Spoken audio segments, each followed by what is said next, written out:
wabarakatuh. Kami dari kelompok 7, saya perwakilan dari kelompok 7 ingin kami dari kelompok 7 ingin mempresentasikan memaparkan materi dengan judul konsep dasar dan klasifikasi retribusi daerah. Nah, saya tidak sendiri, saya bersama teman-teman saya, yaitu Nabila Ayu Cantika dengan PEM 2401051025, ada Viola Dwika, ada saya sendiri, ada Fani Syenanda, dan ada teman kami satu lagi yang berhalangan hadir, yaitu Almira Fida. Oke, baik, materi pertama langsung aja dijelaskan oleh Nabila Ayu.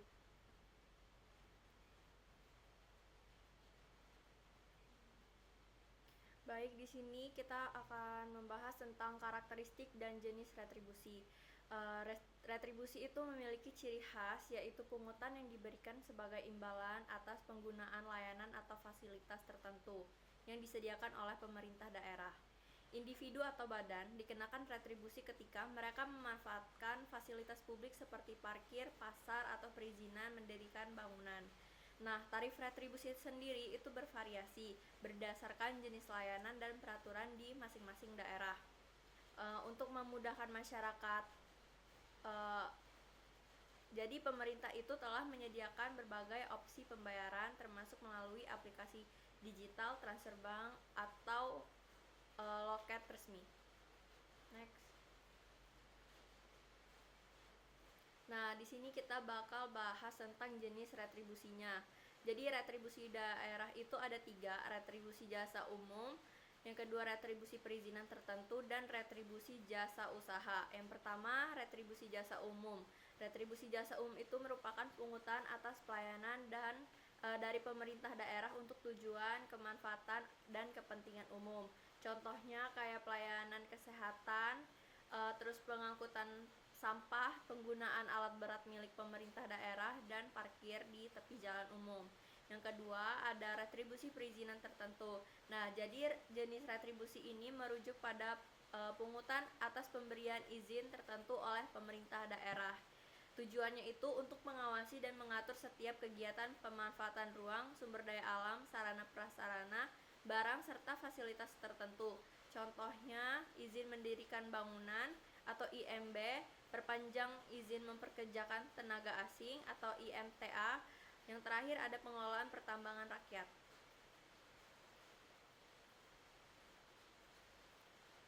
Nah, yang ketiga ada retribusi jasa usaha.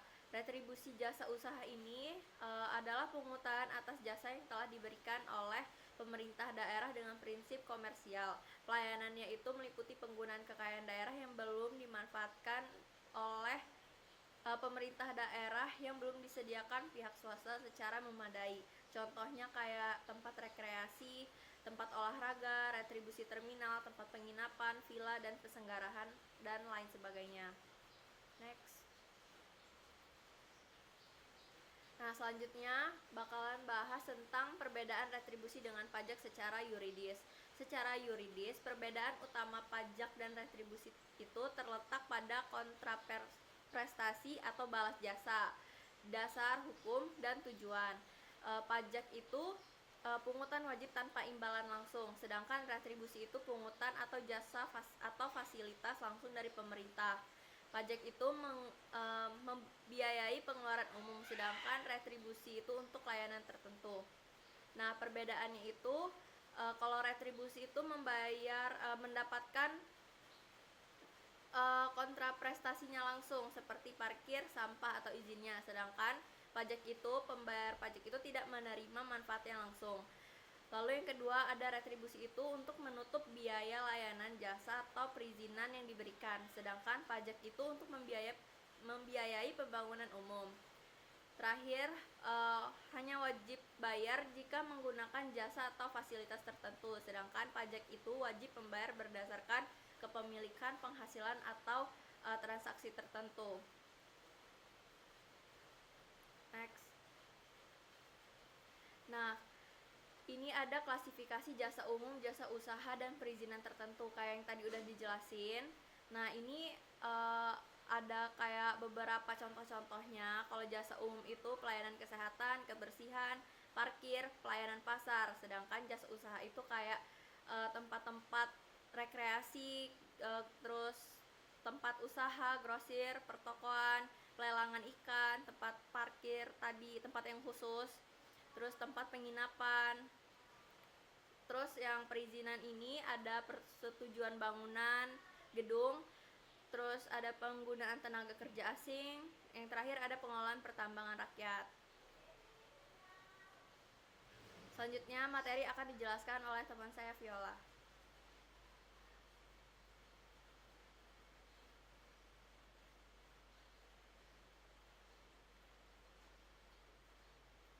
Oke, baik. Selanjutnya ada rasionalisasi jenis retribusi menurut UU HKPD.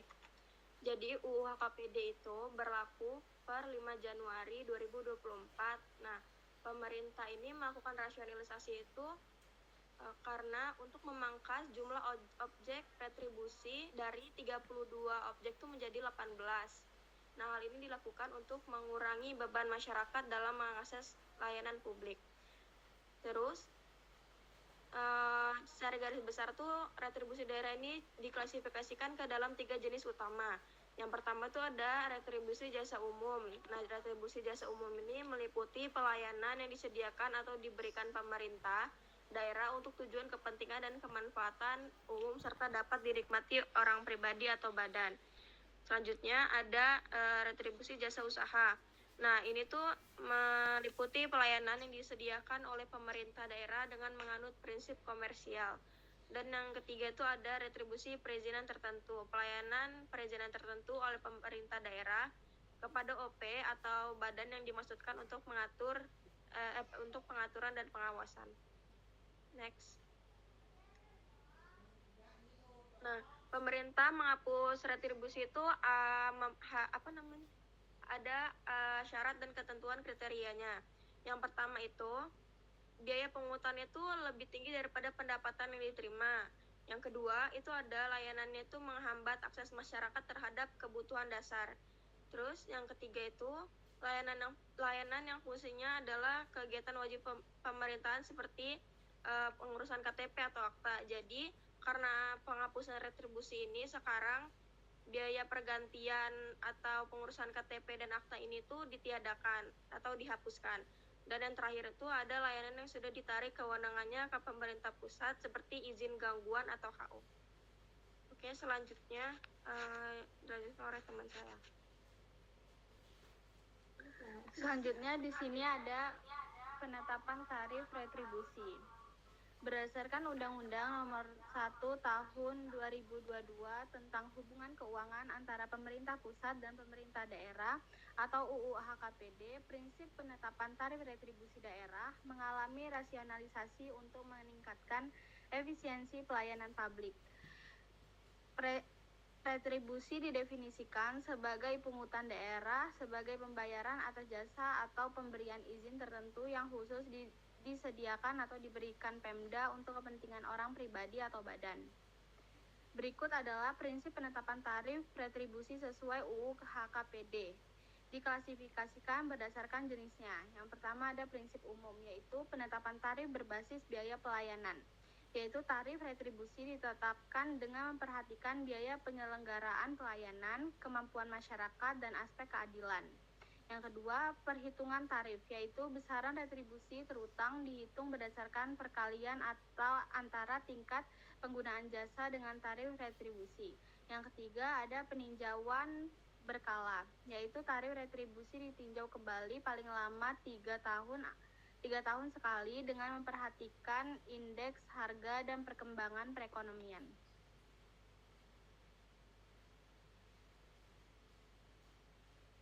Selanjutnya ada pertimbangan biaya penyediaan jasa atau cost recovery.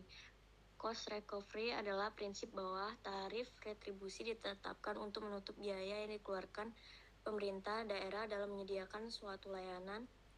Pertimbangan biaya penyediaan jasa dalam mekanisme cost recovery atau pengembalian biaya operasi, khususnya pada industri hulu minyak dan gas bumi atau migas, melibatkan analisis mendalam mengenai kelayakan ekonomi, efisiensi, dan kepatuhan terhadap aturan yang berlaku. Jadi maksudnya cost recovery ini adalah mekanisme yang dimana biaya yang sudah dikeluarkan untuk operasional atau misalnya proyek migas bisa dikembalikan dari hasil pendapatan. Jadi bukan untuk keuntungan tapi penggantian biaya yang sudah keluar. Terus pertimbangan utama dalam penyediaan jasa cost recovery, yang pertama ada kepatuhan dan transparansi. Artinya semua biaya itu harus jelas disetujui dan bisa diaudit supaya tidak ada kecurangan. Selanjutnya ada efisiensi dan kewajaran. Biayanya harus wajar, tidak mahal berlebihan, efisien, dan tidak boleh boros. Selanjutnya ada biaya yang bisa dan tidak bisa diganti. Nah, yang dapat diganti itu biaya operasional, produksi atau eksplorasi. Terus yang tidak bisa diganti itu biaya yang tidak relevan atau tidak efisien. Terus selanjutnya ada aspek waktu dan arus kas. Maksudnya itu biaya yang dikumpulkan dulu terus diganti saat sudah ada pendapatan. Jadi tidak langsung balik atau bisa membutuhkan waktu. Selanjutnya ada strategi pengendalian biaya atau cost containment. Dilakukannya dengan perencanaan teknologi peningkatan SDM agar biaya tetap terkendali. Selanjutnya ada komponen biaya dalam cost recovery. Yang pertama ada biaya operasional. Yang kedua ada biaya pemeliharaan, ketiga biaya penyusutan, terus yang terakhir ada biaya administrasi. Selanjutnya di sini ada materi kemampuan masyarakat dan aspek keadilan. Prinsip keadilan dan kemampuan masyarakat sangat krusial dalam penetapan struktur dan besaran tarif retribusi. Yang pertama, aspek keadilan, yaitu pungutan harus menjunjung keseimbangan hak dan kewajiban antara pemerintah dan masyarakat.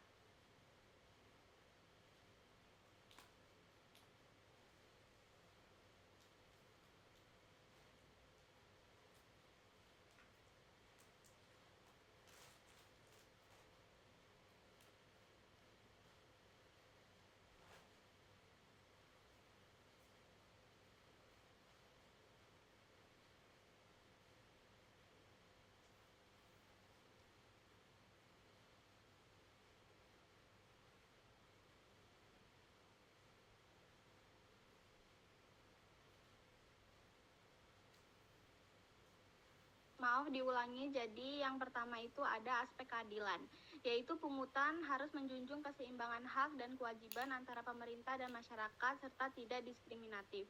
Yang kedua ada kemampuan membayar, yaitu tarif retribusi, khususnya retribusi jasa umum, harus disesuaikan dengan kemampuan masyarakat agar tidak memberatkan. Yang ketiga ada pembedaan tarif, yaitu tarif dapat dibedakan atau golongan tarif untuk mencerminkan keadilan. Contohnya pembedaan tarif parkir antara sepeda motor dan mobil. Yang keempat yaitu ada retribusi jasa usaha, yaitu lebih ditekankan pada prinsip komersial namun tetap mengacu pada harga pasar yang wajar. Yang kelima ada sanksi. Jika wajib retribusi tidak membayar tepat waktu, dikenakan sanksi administrasi berupa bunga 2% per bulan dan retribusi terutang. Next. Yang selanjutnya di sini ada materi jenis-jenis pengeluaran daerah atau standarisasi harga satuan regional. Jadi yang pertama itu dibagi menjadi satuan biaya honorarium, yaitu biaya untuk pembayaran jasa atau tenaga kerja, meliputi pengelola keuangan dan pengadaan, narasumber, moderator dan panitia, tim pelaksana kegiatan, sanksi ahli, penyuluh atau rohaniawan, pengelola IT atau website, penyelenggara ujian dan penulis soal, kegiatan pendidikan dan pelatihan. Intinya semua pembayaran jasa orang dalam kegiatan pemerintahan. Yang kedua itu ada satuan biaya perjalanan dinas, yaitu perjalanan untuk kepentingan tugas dalam negeri, seperti melaksanakan tugas jabatan, ikut rapat atau seminar, pendidikan dan pelatihan, pengobatan atau pemeriksaan kesehatan. Dan komponen biayanya itu termasuk uang harian, transport, penginapan, uang representasi. Next. Yang ketiga itu ada satuan biaya rapat atau pertemuan. Untuk kegiatan rapat atau terutama di luar kantor terdiri dari paket rapat. Yang kedua ada uang harian tambahan, dipakai untuk kegiatan koordinasi yang melibatkan banyak pihak. Yang keempat itu ada satuan biaya pengadaan kendaraan dinas, yaitu biaya untuk membeli kendaraan. Yaitu yang pertama kendaraan penjabat, kendaraan operasional kantor atau lapangan, bus atau kendaraan dinas lainnya. Next. Yang kelima itu ada satuan biaya pemeliharaan, yaitu atau gedung atau bangunan untuk perawatan rutin agar tetap layak pakai. Kerusakan kecil termasuk gedung bertingkat dan halaman. Yang kedua itu ada kendaraan dinas. Yang pertama itu untuk menjaga kendaraan tetap normal dan siap pakai dan sudah termasuk bahan bakar dan tidak untuk kerusakan berat atau perbaikan besar. Nah, yang ketiga itu ada sarana kantor, yang termasuk itu ada meja, kursi, komputer, printer, AC, dan genset. Dan tidak termasuk BBM genset dan penggantian toner printer. Next. Dan selanjutnya di sini ada fungsi standar harga satuan regional. Dalam perencanaan itu termasuk ada yang pertama batas maksimal anggaran, yang kedua acuan penyusunan perkiraan biaya, yang ketiga ada dasar penentuan pagu anggaran. Dan dalam pelaksanaannya yang pertama itu ada batas tertinggi biaya kegiatan dan estimasi biaya bisa dirubah karena kondisi, misalnya karena harga naik.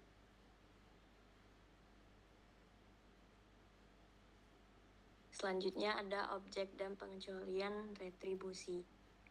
Objek retribusi adalah pelayanan atau jasa yang disediakan pemerintah daerah atau Pemda untuk kepentingan umum, jasa usaha atau perizinan tertentu guna mendapat imbalan langsung. Salah satu klasifikasi penting dalam retribusi adalah berdasarkan jenis pelayanannya, yaitu retribusi jasa umum, retribusi jasa usaha, dan retribusi perizinan tertentu.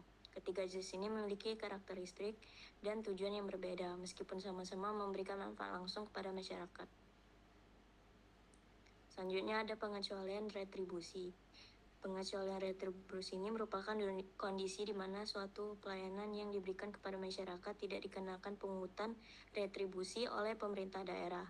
Hal ini bertujuan untuk menjaga keadilan, menghindari beban berlebih bagi masyarakat, serta mencegah terjadinya pungutan ganda. Pengecualian dari objek retribusi ini yang pertama ada pelayanan jasa yang dilakukan oleh pemerintah pusat, BUMN, BUMD, atau pihak swasta, bukan oleh pemerintah daerah. Yang kedua, pelayanan kebersihan yang mencakup pembersihan jalan umum, taman, tempat ibadah, tempat sosial, dan fasilitas umum lainnya. Dan yang terakhir, ada jenis jasa lain yang diatur oleh peraturan perundang-undangan seperti jasa yang pemanfaatannya tidak didasarkan pada perolehan keuntungan secara langsung. Selanjutnya ada identifikasi pelayanan jasa yang wajib retribusi. Pelayanan jasa yang wajib retribusi adalah pelayanan yang disediakan atau diberikan oleh pemerintah daerah untuk tujuan kepentingan dan kemanfaatan umum yang dapat dinikmati oleh orang pribadi atau badan. Berdasarkan Undang-Undang Nomor 1 Tahun 2022 tentang hubungan keuangan antara pemerintah pusat dan pemerintah daerah, pelayanan jasa yang wajib retribusi dibagi menjadi 3. Yang pertama ada jasa umum, jasa usaha, dan perizinan tertentu. Jasa umum ini yang pertama ada pelayanan kesehatan di puskesmas, parkir di tepi jalan umum, pelayanan kebersihan, dan administrasi kependudukan seperti KK. Yang kedua ada jasa usaha, yang pertama penyewaan kios pasar milik Pemda, penyewaan gedung milik Pemda, dan tempat wisata daerah.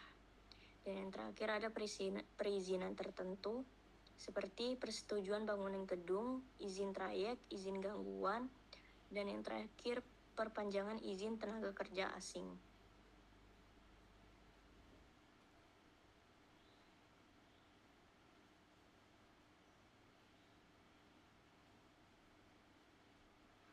Oke, baik. Selanjutnya ada batasan yang menjadi kewenangan pusat.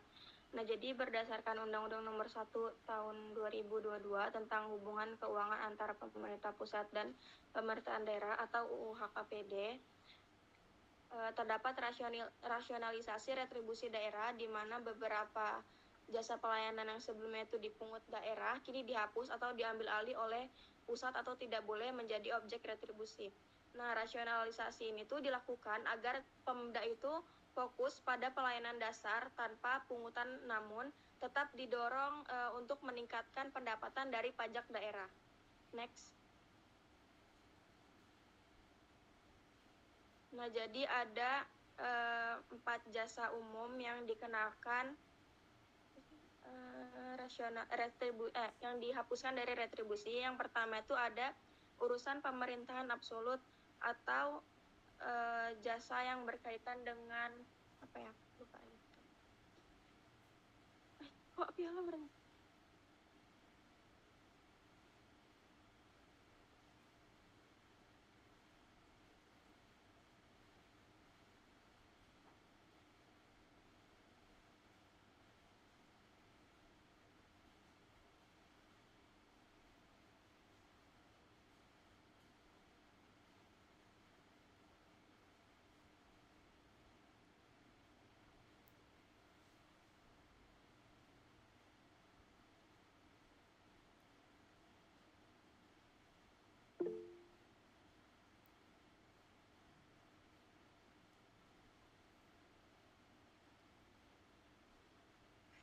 Sabar ya, ini ada kendala.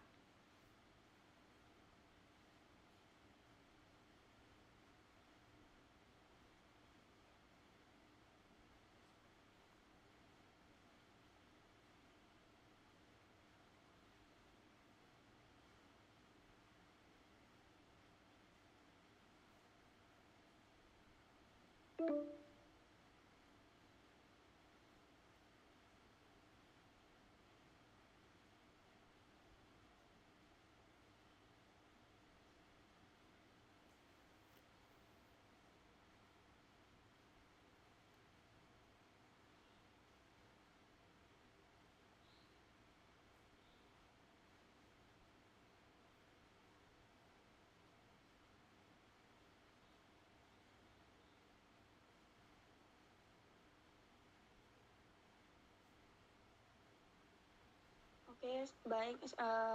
Dilanjutkan ya. Yang pertama itu akan ada urusan pemerintahan absolut. Nah, absolut ini maksudnya itu pemerintahan, kewenangan pemerintahan daerah itu dipindah pusatkan ke pemerintahan pusat. Terus yang kedua ada layanan administrasi pusat. Dia ini berupa layanan seperti pergantian KTP, akta lahir, ataupun sekolah dasar. Terus yang ketiga ada pengelolaan sumber daya alam strategis. Yang keempat ada jasa pelabuhan atau bandara internasional. Ini kayaknya merupakan kontrol daerah gitu deh. Next. Yang selanjutnya ada layanan publik yang dikecualikan dari retribusi. Yang pertama itu ada administrasi kependudukan. Nah, kalau ini itu berbeda dengan yang tadi. Kalau ini tuh berhubungan sama paspor, SIM, sama sertifikat tanah. Terus yang kedua ada pendidikan dasar. Yang ketiga ada kesehatan penugasan nasional. Yang keempat itu ada pelayanan sosial. Dan yang kelima itu ada TERA atau TERA ulang. Itu tuh TERA atau TERA ulang ini itu Pemda itu ke pasar tuh melakukan pengecekan timbangan atau pengukuran, satuan pengukuran gitu loh di pasar. Dan yang keenam tuh ada izin yang sifatnya pembinaan. Nah, sini juga aku mau nambahin ada dari retribusi jasa umum tuh ada tersisa 5 objek retribusi yang sebelumnya 15 yang dihapus. Nah, meliputi itu yang pertama itu sama pergantian biaya cetak KTP dan akta catatan sipil. Yang kedua itu ada pelayanan pemakaman dan pengabuan mayat. Yang tadinya itu menjadi retribusi, sekarang tuh berpindah untuk dihapuskan. Yang ketiga itu ada pengujian kir kendaraan bermotor dan pengendalian lalin atau lalu lintas. Yang keempat itu ada pemeriksaan alat pemadam, pergantian biaya cetak peta dan izin trayek. Dan yang terakhir ada pelayanan TERA atau TERA ulang. Nah, jadi kalau disimpulin itu penyebab yang di 3.2 itu atau jasa itu karena adanya sengketa kewenangan gitulah. Nah, kalau misalnya yang 3.3 itu atau layanan publik yang dikecualikan itu karena pemerintah daerah itu wajib memberikan retribusi itu secara gratis gitu loh, meniadakan retribusi. Terus tujuannya 3.2 itu untuk menjaga kedaulatan dan kesatuan sistem nasional. Nah, sedangkan yang 3.3 itu dia itu menjamin akses masyarakat itu terhadap kebutuhan masyarakat itu terpenuhi. Oke, baik, segitu saja yang dapat kami sampaikan. Apakah ada yang ingin ditanyakan?